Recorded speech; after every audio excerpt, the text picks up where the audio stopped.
Resumido. Olá, eu sou o Bruno Natal, hoje é dia 9 de janeiro e no resumido número 246, Revenge Porn, Fake Nudes, regulação das IA e muitos outros assuntos, numa conversa com a coordenadora do Creative Commons Brasil, Alice Lana. Vamos nessa, resumido!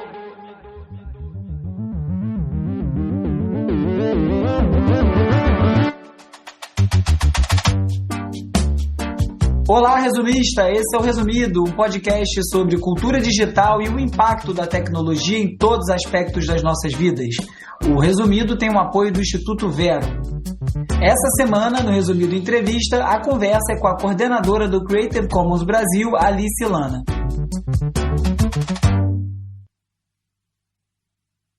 Bom, deixa eu apresentar a Alice aqui. Ela é mestre em Direitos das Relações Sociais pela Universidade Federal do Paraná e graduada em Direito pela mesma universidade. Ela é coordenadora do Creative Commons Brasil e autora do livro Mulheres Expostas, Revenge Porn, Gênero e o Marco Civil da Internet. Ela também é coordenadora de pesquisa da área de cultura e conhecimento e encarregada de dados do Internet Lab. Alice, obrigado por estar aqui no Resumido, ter dedicado esse tempo aqui para conversar comigo. Que isso, Bruno. Eu que agradeço. Tenho certeza que a gente vai ter um papo muito bom. É um tema muito importante, muito quente agora, né? Total, é. Desde o início da internet, essa preocupação com publicação de vídeos íntimos já é uma realidade, né? Sempre existiu. E as vítimas, 99,9% das vezes, são mulheres, que acabam tendo suas vidas arrasadas nesses momentos. É uma coisa completamente desproporcional. Esses vídeos que são chamados de revenge porn, né? Pornô de vingança, em que uma pessoa, um homem, publica esses vídeos com uma forma de agredir a mulher. Na verdade é pornografia, né? Não é nem um revenge porn, a pessoa faz isso com essa intenção de agressão. Você acha que a gente avançou alguma coisa no combate a esse tipo de crime aqui no Brasil, para já entrar direto na sua área de especialidade? Então, Bruno, inclusive aproveitando aqui o gancho que você deu, né, a gente tem, principalmente na área acadêmica, na área militante, um pouco de crítica em relação ao uso da expressão revenge porn, né? Claro, é a expressão que se popularizou, a gente usa até para as pessoas entenderem do que a gente está falando, mas a gente tende a bater na tecla de que não é vingança nem pornografia, né? Essas imagens íntimas divulgadas sem consentimento, por vezes não são motivados por vingança, e até a ideia de vingança por trás, né, passa um pouco a noção de que há uma culpa da vítima, de que ela fez um ato que deu ensejo a uma retaliação. Isso, além de culpabilizar a vítima, muitas vezes não é verdade, né, é conceitualmente errado. Fazem isso por entretenimento, para demonstrar poder. Às vezes não tem realmente uma vingança ali. Nossa, eu nunca tinha pensado sobre isso. Realmente, a palavra vingança induz a pensar que a vítima fez alguma coisa antes para merecer, né? É sempre a violência com a mulher sempre passa por essa perspectiva, esse enviesamento da perspectiva. Obrigado por esse esclarecimento super importante. Exatamente, e essa moralização da ação da mulher, né, no fundo. E a palavra pornografia também, a gente questiona o uso dela conceitualmente. Por quê? Porque às vezes uma imagem que não é pornográfica pode ser enquadrada nisso. Uma imagem de roupas íntimas ou de biquíni, por exemplo, em um contexto em que aquilo não cabe, né? Por exemplo, alguém enviar uma imagem de uma mulher em roupas íntimas num grupo de trabalho. Não é exatamente uma imagem pornográfica, se você está de calcinha e sutiã, mas é sim, né, uma violação da intimidade, uma exposição. Então a gente usa com frequência o termo disseminação não consensual de imagens íntimas ou violação de intimidade. Algumas acadêmicas usam o termo abuso sexual baseado em imagem, que passa um pouco mais essa carga, né? Que não é só pornografia e não é só vingança. Ainda que, claro, esse tenha sido o termo que se popularizou, então aparece na mídia, a gente às vezes usa para facilitar o entendimento disso. Acho que ele acaba traduzindo o comportamento, né? Virou um termo talvez desconectado do significado que está completamente errado dele. Acho que só isso aqui, gente. Muito obrigado, a entrevista já foi muito boa. Já aprendemos aqui um caminhão de coisas na primeira resposta. Obrigado demais. Eu, sem dúvida, já vou aqui rever o meu vocabulário e a forma de falar sobre isso. Mas dentro disso, dessa realidade que acontece, né, voltando ao início da pergunta, o que avançou no Brasil em relação ao combate a esse tipo de comportamento, esse tipo de agressão? A gente teve vários avanços legais, aí algumas mudanças desde 2012, especialmente a partir de 2018, né, a gente teve uma alteração do Código Penal em que a disseminação não consensual de imagens íntimas foi criminalizada, bem como as montagens. A gente também teve alguns avanços sociais, né, conscientização disso nas escolas, na sociedade, mais pessoas falando sobre, campanhas da sociedade civil. Também tivemos alguns avanços com as plataformas, que criaram mecanismos melhores para você poder denunciar, poder retirar. O Marco Civil da Internet também de 2014 trouxe outras mudanças legais importantes, então a gente com certeza avançou muito nesse tópico, desde, enfim, 2010 para cá, mas ainda muito a se avançar, né? Especialmente quando a gente olha para os efeitos que isso tem na vida das vítimas, né? Uma mulher exposta já é uma mulher demais, né? Uma dessas violações já é excessiva, porque tem efeitos devastadores na vida das mulheres que passam por isso, né? Tivemos, durante a discussão do Marco Civil da Internet de 2013, 2 adolescentes que se suicidaram. Esse, inclusive, é indicado como um dos motivos que fizeram com que o Marco Civil da Internet tratasse disso. A gente teve esse caso agora das meninas do Colégio do Rio de Janeiro também, né, que foram vítimas. Então, são efeitos muito grandes na vida das mulheres expostas. E agora piorado, né? Com essa questão do aumento do fake nudes, né? Os deepfakes para produzir imagens que simulam nudez, né? Então, assim, a pessoa nem caiu na besteira, que eu não vou chamar de erro, né? Porque essa besteira normalmente vem de uma confiança da pessoa com a pessoa que está do lado dela, e tem essa confiança completamente explorada e abusada. Então, a pessoa às vezes nem teve esse comportamento, nem compartilhou, e são criadas imagens digitais falsas daquela nudez. O impacto na vida, eu imagino que não seja muito diferente, porque as pessoas que recebem nem sabem que aquilo é falso ou não, então acho que o efeito acaba sendo muito parecido, mas do ponto de vista legal, tem alguma diferença ou não?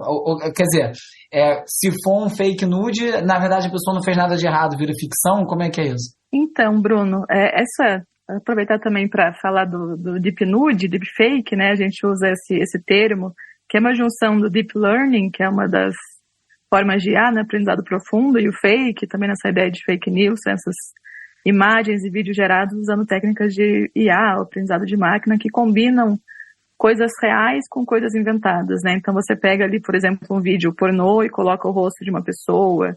E qual que é a diferença disso para as montagens que a gente tinha antes? Elas são muito mais críveis, né? Muito mais difícil de você distinguir aquilo do real. Legalmente, a gente tem, por essa reforma do Código Penal de 2018, a criminalização veio também com a criminalização das montagens. Então, a montagem já está criminalizada. E, além disso, recentemente a gente teve a votação na Câmara de um projeto, né, também um projeto de lei que propõe aí uma mudança do Código Penal, porque criminaliza gerar, com inteligência artificial, imagens de mulheres em situação de intimidade ou nudez.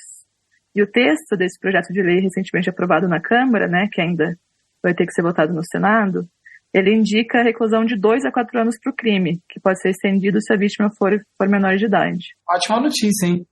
Sim. Mas a minha pergunta era até anterior a isso. Na verdade, acho que você até esclareceu na sua resposta, mas a minha pergunta não era nem a diferença entre os deepfakes, os digitais e montagens, como a gente já conhecia de Photoshop e tudo mais.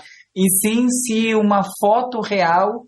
um homem que vaza uma foto real de uma mulher em situação íntima, ou uma imagem falsa, seja por montagem, seja por deepfake, se tem uma diferenciação na lei, ao ele vazar uma foto real versus uma foto falsa, se a lei vê isso de maneira diferente. Pelo que você falou, não, então já é visto a montagem como tão grave quanto uma foto real? É isso? Entendi certo? Isso. A gente tem ali no Código Penal, no artigo 216b, no parágrafo único, uma disposição que diz assim, sobre produzir, fotografar cena de nudez ou ato consensual sem autorização dos participantes, esse é o artigo, e o parágrafo único diz: na mesma pena incorre quem realiza montagem em fotografia, vídeo, áudio ou qualquer outro registro com o fim de incluir pessoa em cena de nudez ou ato sexual libidinoso ou de caráter íntimo. Esse artigo 216b, ele já tinha isso, né, mas é o de produzir.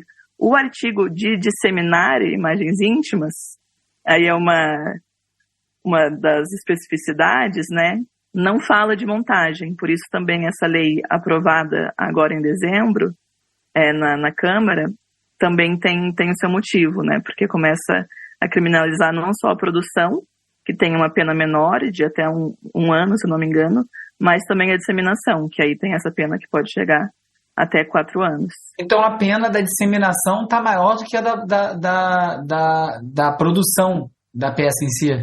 Interessante, é uma leitura, eu concordo com ela, acho que a disseminação é pior do que quem fez, né? Mas às vezes assim, a gente nem sabe o que as pessoas fazem em casa. Alguém pode ter uma foto minha ou sua alterada no próprio computador e não tem nada que a gente possa fazer a respeito disso. Você nunca vai nem saber que isso aconteceu. Realmente a coisa se torna criminosa talvez já antes, né? Quando produziu. Aliás, sim, você já explicou que é crime, mas se a pessoa não disseminar é menos pior, vamos dizer assim. Os danos, vamos dizer, são menores, né? São menos amplificados, né? Mas acho que ser exatamente menor. E aí, como é que você vê esses casos que você acabou de comentar, né? Daqui na Escola Santo Agostinho, aqui no Rio de Janeiro. Teve um caso também na escola no Recife. Eu li recentemente no Guardian um caso na Inglaterra, em que crianças e adolescentes estão usando ferramentas de inteligência artificial para gerar deepfake de colegas, né? Então, é uma coisa assim, que é adolescência em chamas, misturado com uma tecnologia, com um assunto super delicado. Como você vê isso? Olha, Bruno, isso realmente é muito complexo, porque até quando a gente fala de disseminação de imagens íntimas, sejam reais ou não, ou feitas com montagem, antes de a gente entrar em IA, a gente já via que isso se concentrava em adolescentes e nas escolas, né? É uma violência muito atravessada pela questão etária, né? Pela questão da idade. Por isso, também, quando a gente fala de soluções, a gente tem que, claro, falar de soluções legislativas, legais, falar de responsabilidade das plataformas que hospedam esse conteúdo, mas a gente também precisa falar de educação. Educação nas escolas, de conscientização. É muito comum em relatos das vítimas elas falarem: o menino fez isso comigo, ele não tem ideia do impacto que isso gerou em mim, eu não tenho ideia dos efeitos, porque é isso.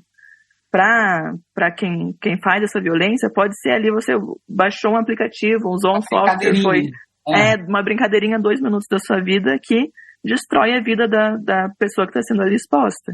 Não, e a pessoa não esquece, né? Você pode fazer a brincadeira, entre muitas aspas, e acha que você esquece que você fez, agora quem sofre essas consequências não esquece nunca mais, né? Exatamente.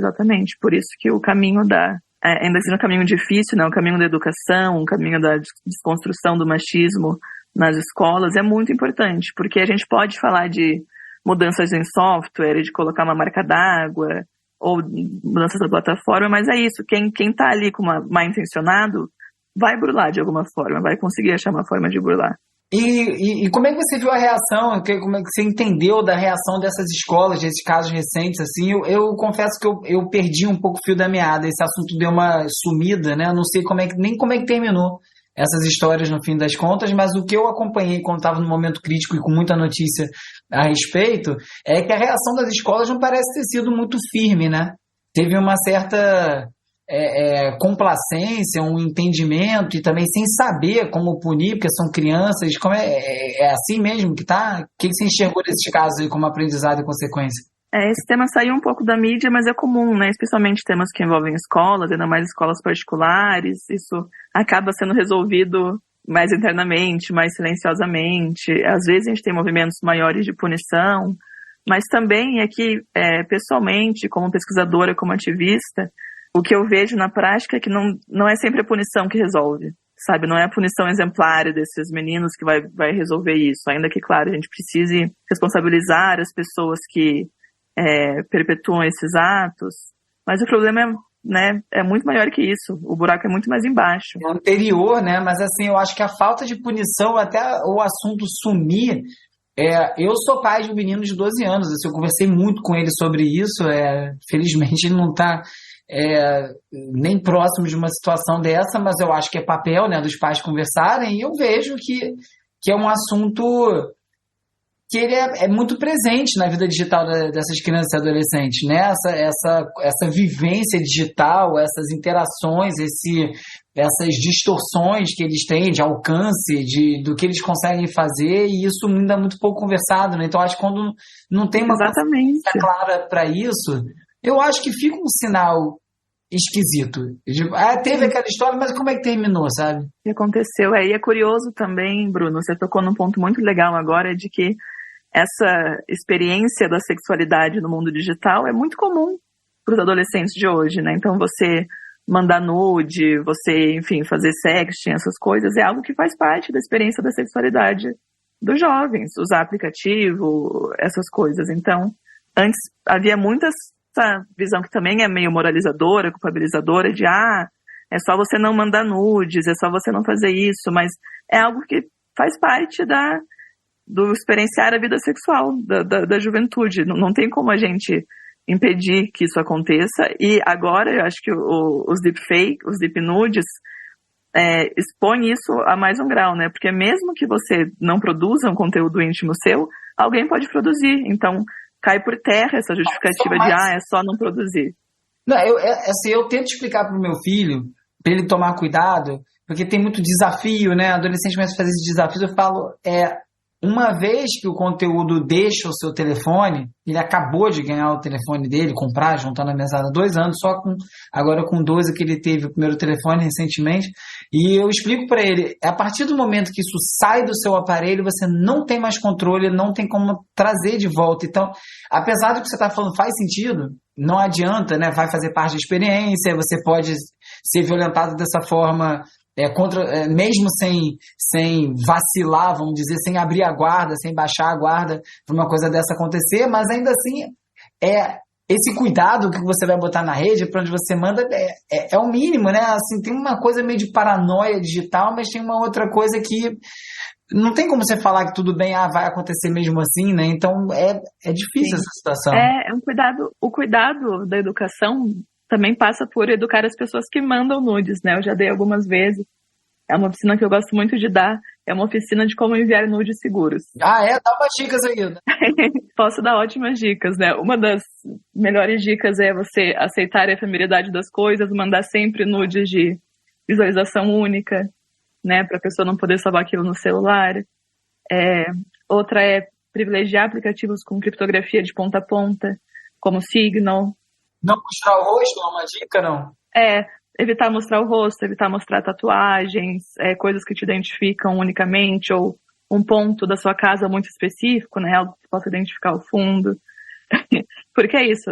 A solução, quando a gente pensa em as pessoas vivenciarem a vida plenamente, né? Tanto a vida offline quanto a vida online, não pode ser só o medo. É também a gente armar as pessoas com ferramentas, com conhecimento, para não se colocarem em uma situação que possa gerar violência, mas também gerar essa conscientização no outro lado, né? Não achar que a solução do problema só vai vir da vítima, porque não vai, como as deep nudes mostram. Você pode não postar nenhuma foto sua mostrando nada, e ainda assim pode rodar um vídeo ou uma imagem pornográfica sua na escola. Quando fala dessa forma, soa quase como inevitável, né? Tipo, é muito complexo o que está acontecendo, né? Essas crianças e adolescentes estão com uma máquina na mão que é isso, aquele comparativo que ele já deve estar bem desatualizado até, mas que falava que não lembro qual era o iPhone, há muitos iPhones atrás, que ele era 60 vezes mais potente do que todo o poder de processamento da NASA, que botou primeiro módulo na Lua. Você pensar que você tem essa capacidade de processamento no seu bolso, né? Exponencial. Coisa, mas eu não diria, Bruno, que é inevitável. Talvez eu seja um pouco menos fatalista. Eu acho que é evitável, mas passa pela mudança social. É isso, né? Enquanto a gente ficar achando que isso é um problema meramente tecnológico ou meramente legislativo, a gente não vai conseguir atacar a raiz do problema, né? Porque o que motiva, né, o que está por trás dessas violências, né? Porque a disseminação de imagens íntimas é uma violência. O que está por trás é uma visão machista, patriarcal, porque isso acontece com mulheres, né? Com meninos, com adolescentes. Às vezes também, em alguns casos, com homens, mas muito mais raro. Eu acho que quando acontece com um menino, a perspectiva é outra. Além de ser muito menos, acaba sendo uma exaltação, né? Aí é Exatamente. uma tiração de onda de pelado. É outra. Exatamente. Inverte, né? E isso que você falou é importante, porque a gente fala muito da regulação de plataforma, regulação da IA, e claramente pela sua fala, isso não dá conta de debater, de dar conta dessa discussão, né? Passa pela educação. Então, quais são os caminhos ideais para isso? Como estabelecer essa educação? É na escola? É os pais? As plataformas? Da onde vai vir essa educação? Porque fala-se muito, né? A educação, mas como? Então, Bruno, eu acho que passa também por uma questão legislativa, né? A gente ter aí bons diplomas legais que coloquem isso e demandem isso. Eu diria que não tem uma bala de prata, né? Mas a solução ideal teria que ser essa abordagem com várias frentes.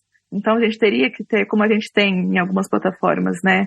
Campanhas falando disso dentro da própria plataforma. O ideal seria os pais também terem, como você bem fez com seu filho, né? Muito bom terem essas conversas com os filhos para conscientizar sobre os riscos disso. Seria muito importante as escolas terem noções básicas de cidadania digital, né? Esse é um termo que a gente usa, porque a gente vê que os jovens hoje, eles sabem usar a internet muitas vezes muito mais do que os pais, né? Eles são nativos digitais em algum grau. Mas isso não quer dizer que eles estão educados para agir naquele ambiente de uma forma cidadã. Por isso que a gente fala de cidadania digital ou literacia digital, que é você ter noção de que o que você faz ali tem efeitos na vida real das pessoas, você ter noção dos limites, ter noção de que a internet não é uma terra sem lei, né? Um crime cometido online ainda é um crime, uma violação de direitos humanos cometida online ainda é uma violação de direitos humanos. Então, a gente bate muito nessa tecla de ter essa abordagem de várias frentes para que os jovens, adolescentes, adultos, todo mundo, né, que está usando a internet tenham essa noção de cidadania digital. E você que acompanha isso de tão perto, você percebe já nos jovens hoje em dia uma consciência maior em relação a essa vivência digital? Porque tem uma coisa que é muito usada em fórum digital há muitos anos, que é o AFK, né? Away from the keyboard, longe do teclado, né? Não se fala vida real, mundo real. O mundo digital é o mundo real. O que você vive no mundo digital é realidade, afeta a sua vida. Não existe isso de mundo real e o mundo fictício digital. Tendo isso em consideração, com essa geração que já está online, já tem talvez essa percepção do digital fazer parte da vida deles, de ser real, que eu acho que é uma coisa da minha geração, que é a de transição, e as mais velhas de ter essa impressão de que o digital não é real.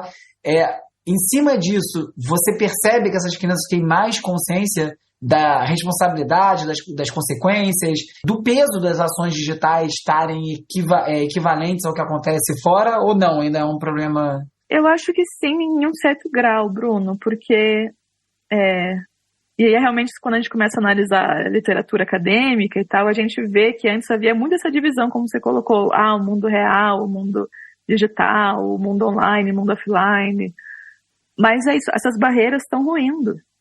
Não é só uma proposição acadêmica, elas estão efetivamente ruindo, porque o tanto da nossa vida que acontece no digital, né, trabalho, relações pessoais, relações amorosas, grupo de condomínio, grupo de pais, grupo de amigos. A nossa vida é tão mediada por isso que essa distinção, ela acaba deixando de ser útil, né?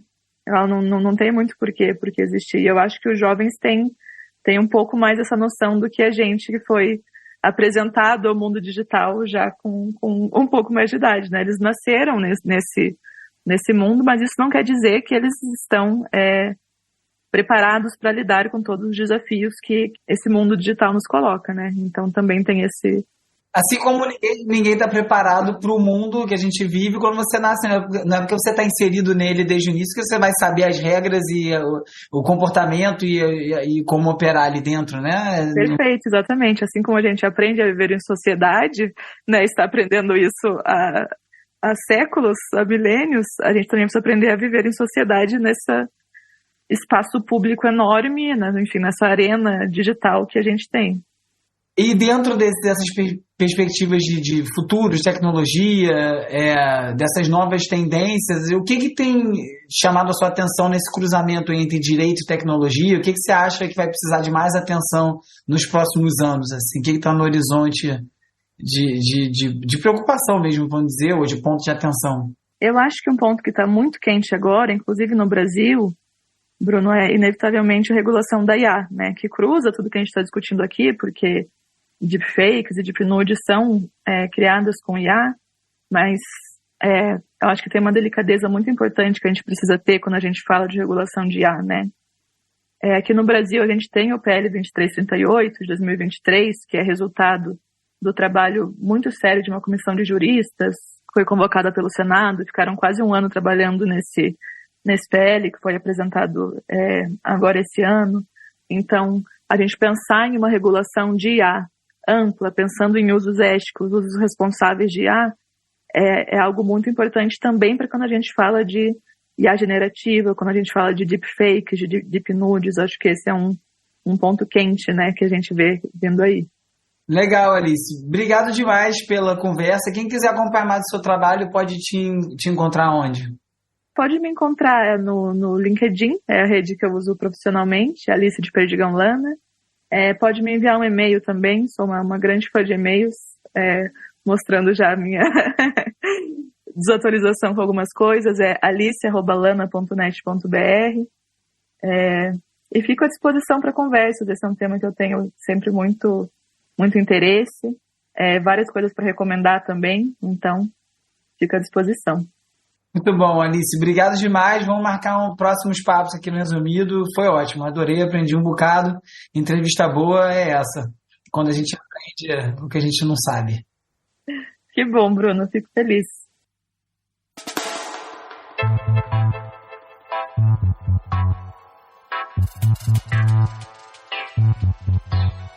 Essa temporada do Resumido Entrevista é produzida pelo Instituto Vero, que apoia esse podcast. O Resumido Entrevista é escrito e produzido por mim, Bruno Natal, com Agenor Neto. A edição e mixagem é feita pelo Hugo Rocha e o vídeo é editado pelo Peri Selmanman. As redes sociais são editadas pelo Lucas Vasconcelos, com design do Thiago Duarte. A foto da capa é do Jorge Bispo e o tema original foi composto pelo Gustavo Silveira. Eu sou o Bruno Natal, obrigado pela audiência. Semana que vem tem mais Resumido. Esse podcast é apoiado pelo Instituto Vero. Resumido.